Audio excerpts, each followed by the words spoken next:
Aloha, good afternoon, good morning. I'm not sure where in the world you are, but we are in beautiful Honolulu, Hawaii. And we're at this restaurant called the Surfing Pig. We're in the back room, and they've been nice enough to let us do our podcast here. They're showing us some aloha. Some extra aloha. There you go. There you go. So this podcast is called Who Closed Last Night? And is brought to you by Walnut Street Hospitality Group. My name's Zach, and this is my father. I'm Stan, and we are here to, I don't know if I'd say enlighten you, but maybe to shed some light on some things. We're doing this because we want you to maybe not have to go through all the speed bumps that we went through. Save you some bumps in the road.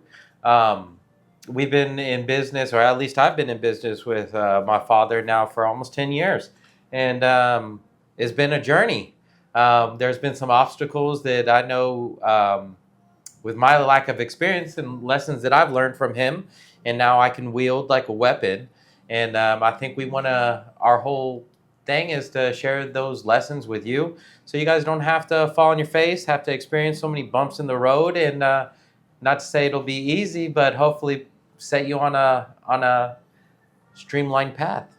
I think the other thing that we try to do is there's a lot of things that you're not going to get in a textbook, right? Maybe you graduated from hospitality school somewhere, but what we're going to teach you are things that you stumble across. And when I say stumble, I mean you stumble across them, right? There Yes. are tidbits of information. We just want to help you out a little bit.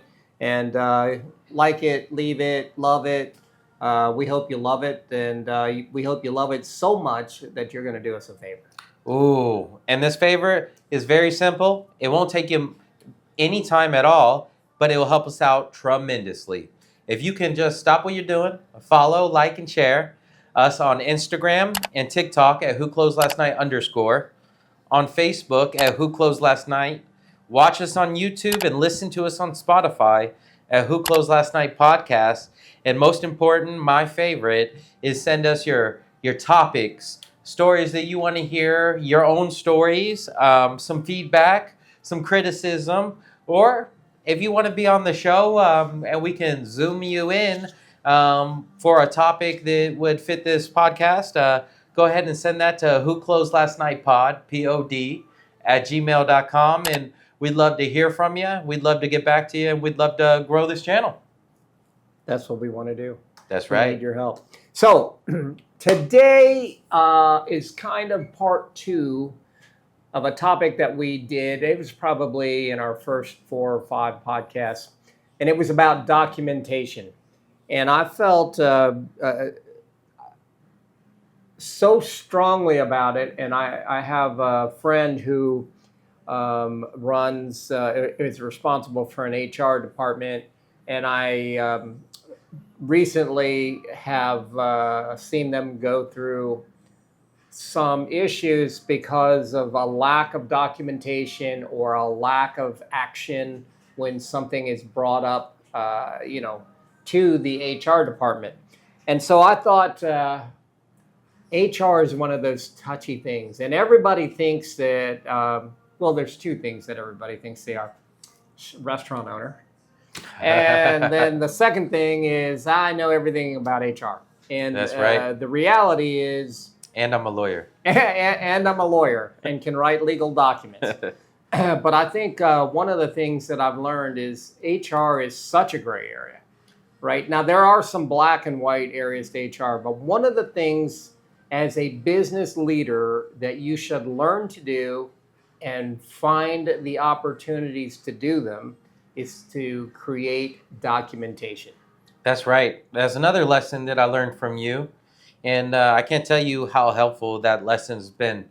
Who knows when that situation is going to come back around and try to bite you, and you're going to have this fuzzy memory of maybe this happened, maybe I said this. And if you were able to pull out a document or a memo or, your statement and think, okay, it's all coming back to me now. I can stand on this, right? It turns the tables. Well, I think there's 2 parts of that. It's one thing to document. Part two, which is equally important, is to have them, whoever you're documenting, acknowledge the document. Right? That's a good point. To sign it, to say, yes, I agree with it, I don't agree with it, go screw yourself, whatever it is. But I think it's very important that you give people, for two reasons. You want to document and confront people for two reasons. One, it's the right thing to do from an HR standpoint, from a legal standpoint. From a coaching standpoint? From a coaching standpoint. And the second thing is you want to give them an opportunity to correct the problem. That's right. So that's just so you can freaking sleep at night. That's being honest, upfront, and saying, hey, this is our issue. I think we can get past it, but this is what we got to do to get past it. And let the fault rest on someone else. That's right. Every time, and I shouldn't say every time, but 90% of the time that something happens and is not documented and action isn't taken, you end up paying. And when I say paying, it could be you're paying unemployment, you're paying for legal fees, you're doing things that create an expense for your business that's an unnecessary expense. That's right. Now, maybe your business makes a shit ton of money and you don't care, but I think most small business people, most entrepreneurs, they learn the hard way, right? They think, oh, well, they just will collect unemployment. They don't realize that unemployment is a tax. It's an insurance program, right?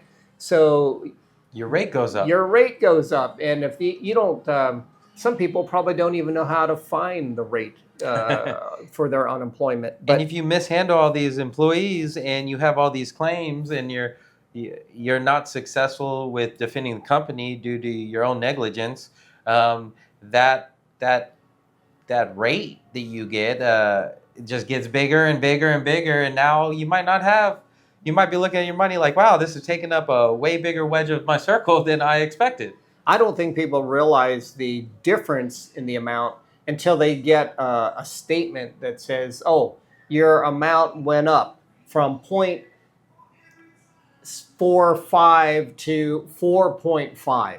Right? That's 100-fold. Then all of a sudden you're like, holy shit, what did I not do? This is a big amount now, right?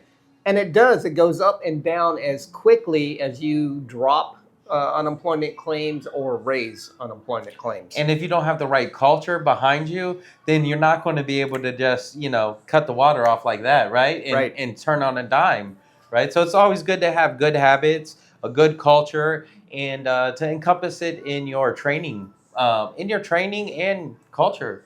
So that's one aspect of documentation. I think there's another aspect that's equally as important. First of all, today's world is today's world, right? That's right. So everybody's litigious, and everybody, if they don't like what you say, what you do, how you looked at them, it's some kind of harassment, right? Or disrespectful. Or disrespectful, or retaliation, or it's something, right? Yeah. And I think one of the things that was very big, it might not be quite as big now.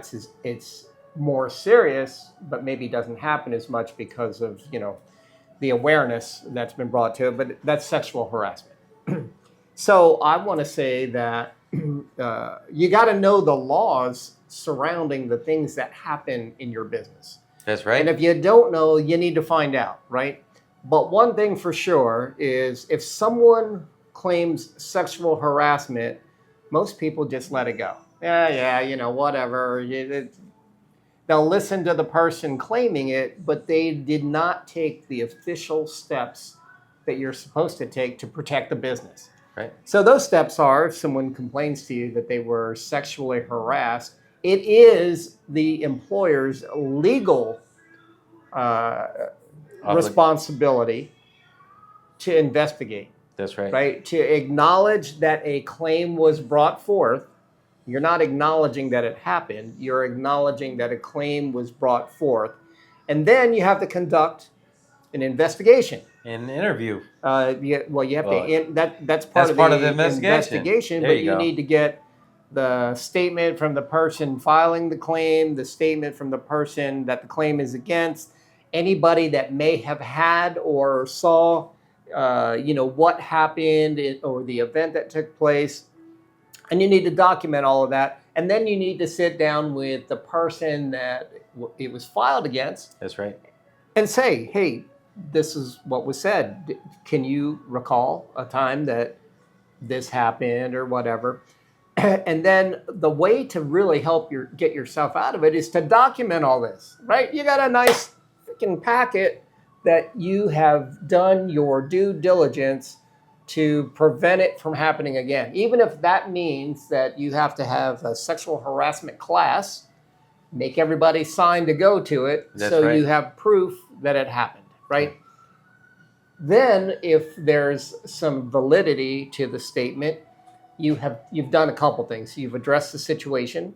You've addressed the person that claimed it. You addressed the person. You've taken corrective action for the person that it was filed against. That's right. And then you got to decide, can they work together? Can they not work together, right? And you can't retaliate against the person filing the sexual harassment, or you can be in as much trouble as, the next person. But I think it's important. I guess what I'm saying is the importance are the steps. And hitting all the steps. Hitting all the steps to protect your livelihood. That's right. And you don't want a place that's known for sexual harassment. That's right, because you're not only protecting your livelihood, you're protecting your employees and the culture at your work. That's right. That's Right? exactly right. And again, I'm going to go back to, this friend of mine, and someone claimed sexual harassment at, some event or something. And it was brought up by the person to the head of the company. Wow. And that person didn't do anything. Wow. So even though that particular incident didn't draw any kind of legal attention yet, I was just going to ask you. there's someone else who left the job and felt that there were improprieties going on within the company.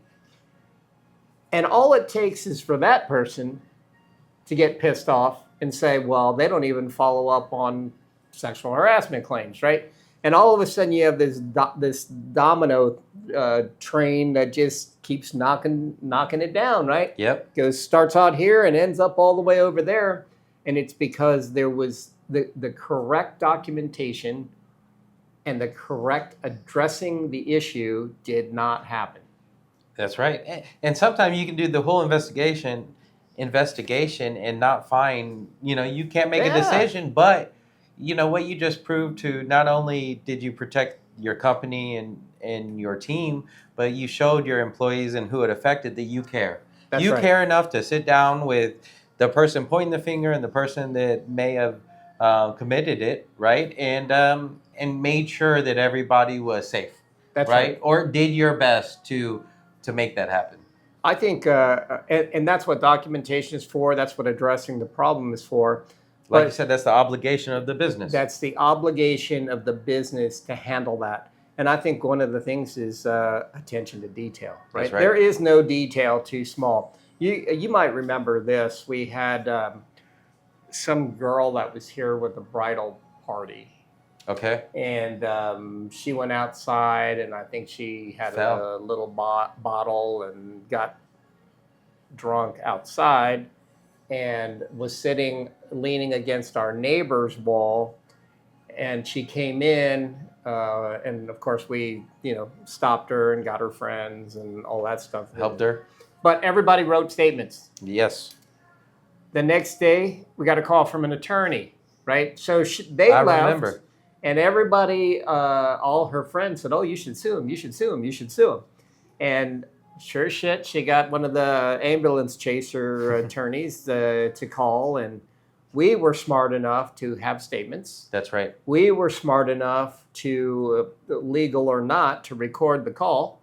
Yeah, that's right. Because we also got a call from the person, I guess who would have been the plaintiff, saying, oh, but I fell. But no one could corroborate that story, right? And then you got to ask the right questions. So the questions were, oh, where did you fall? Oh, I don't remember. That's right. Well, how do you know you fell? Well, because I was sitting on the wall. I said, Yeah, where I were you woke up sitting on against the that wall. wall? That's Yeah. exactly right. Yeah. And I think if we... It's like our neighbors. It was like just outside and to the right of our place. That's exactly right. I think that was just us being smart, right? That's right. Being smarter than the average bear. And once we said, once the attorney called us, and then of course, I had already called our insurance company to put them on alert, That's to be right. looking out for it. I sent them the recording of the phone call from the plaintiff or the claimant, There you go. and all of the copies of all of the statements that we took. So they were ready for bear, our insurance company. So it was very interesting that after they spoke to the ambulance chaser attorney, it went away. It went away. Went away. But that wouldn't have gone away had we not done taken the steps that we took to make sure that we were prepared for it. I've got to wonder how many small businesses fall into that trap, right? Because that's an expensive trap.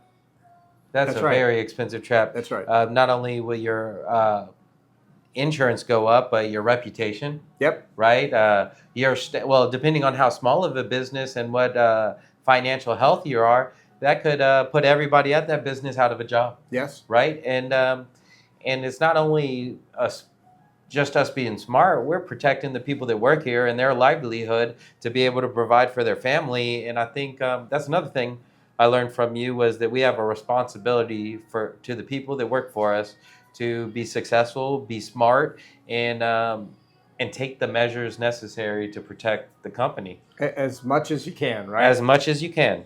And I think, so getting back to the topic of this is documentation. There